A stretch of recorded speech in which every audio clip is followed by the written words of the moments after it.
Praise the lord. యేసుక్రీస్తు వారి పరిశుద్ధమైన నామంలో మీ అందరికి వందనాలు, శుభాలు తెలియపరుస్తున్నానండి. యెషయా గ్రంథం 30వ అధ్యాయం 18వ వచనం. కావున మీ యందు దయచూపవలనని యెహోవా ఆలస్యము చేయుచున్నాడు, మిమ్మలను కరుణింపవలనని ఆయన నిలువబడి ఉన్నాడు.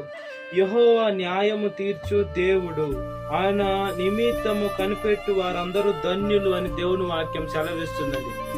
దేవుడు మనకి న్యాయం తీర్చేటువంటి దేవుడుగా ఉన్నాడండి.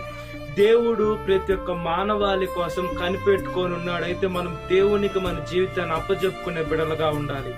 ఈ లోకంలో మన జీవితం మన చేతుల్లోనో లేదా మన తల్లిదండ్రుల చేతుల్లోనో, ఈ లోకంలో మనుషుల చేతుల్లో మన జీవితాలు పెడితే అవి ఆశీర్వదకంగా ఉండవేమో, కానీ దేవుడి చేతుల్లో మన జీవితాన్ని పెడితే దేవుడు ఆశీర్వదించేటువంటి దేవుడుగా ఉన్నాడు.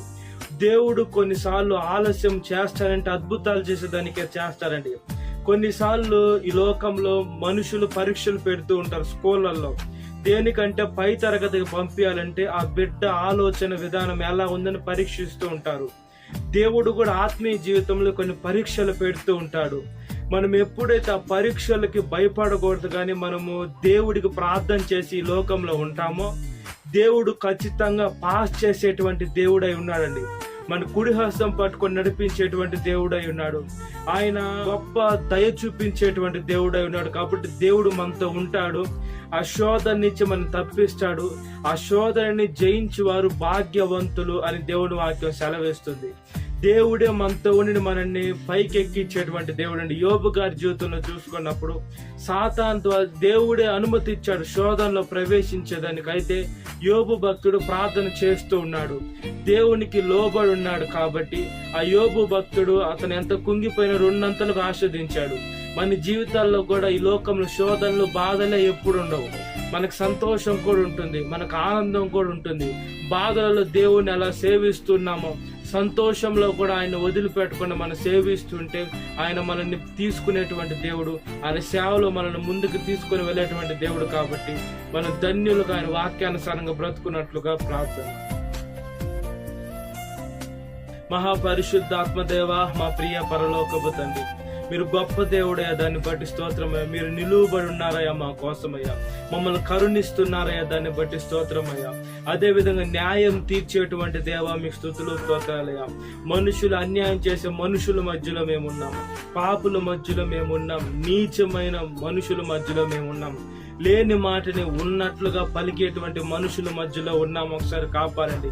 ఈ అంధకార లోకము, ఈ పాపపు లోకము, ఈ బలత్కారంతో పట్టబడిన లోకంలో నుంచి మమ్మల్ని ఒకసారి తప్పించమని ప్రాధేయపడుతున్నాం.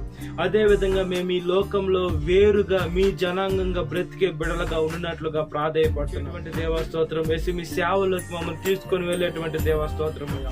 మనుషుల చేతుల్లోకి, ఈ లోకంలో సాతాను చేతుల్లోకి ఏ బిడ్డ పోకుండా మీ సత్య మార్గము, మీ నిత్య మార్గం, మీ పరిశుద్ధమైన మార్గంలోకి వచ్చేదానికి ప్రతి ఒక్క బిడ్డకి మంచి మనస్సాక్షిని దయచేయండి, మంచి ఆలోచన విధాన్ని దయచేయండి. అదే విధంగా ప్రతి ఒక్క మనిషి జన్మ పాపము తీసివేయాలంటే నీటి బాప్తీసం తీసుకొని మిమ్మల్ని సొంత రక్షకుడిగా అంగీకరించి వాక్యానుసారంగా జీవించి అదే విధంగా అనేక మందిని కూడా సర్వసత్యంలోకి నడిపించేదానికి కూడా ఆ బిడ్డకి మంచిగా జీవితాన్ని దయచేయండి. అదే విధంగా ఆత్మనేత్రాలు తెరవండి. ఈ లోకంలో మనుషులు ఆత్మనేత్రాలు గుడ్డితనం అయిపోయి ఉన్నాయి. యుగ సంబంధమైన దేవత సాతాను గుడ్డితనం కలుగు చేస్తుంది.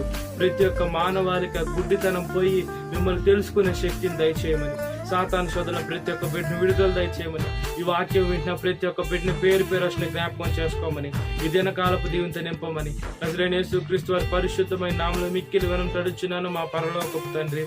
ఆమేన్. Praise the Lord. God bless you. Have a great day.